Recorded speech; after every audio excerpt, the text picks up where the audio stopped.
Nous avons abordé la notion d'innovation pédagogique et nous nous sommes interrogés sur ce qui était réellement une innovation pédagogique.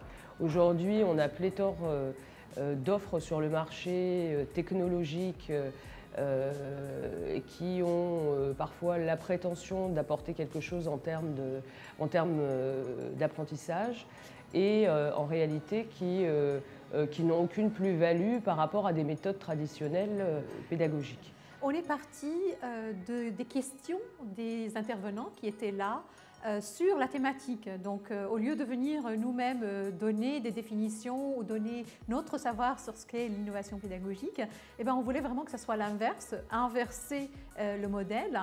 Et d'une façon globale, ça a été catégorisé sous forme de qu'est-ce que c'est que l'innovation pédagogique d'une façon vraiment simple.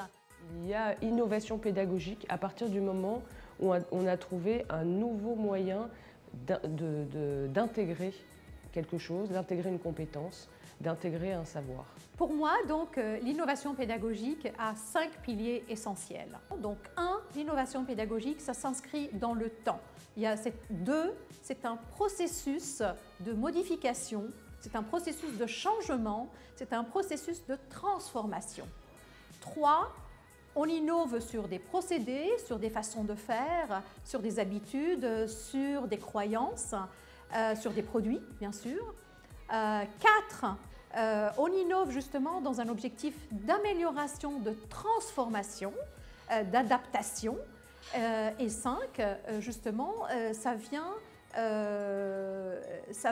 soit d'un individu en tant que tel, et le plus souvent, c'est 72% d'innovation pédagogique qui viennent d'individus, ou bien ça peut venir d'une institution quelconque ou d'un certain groupe.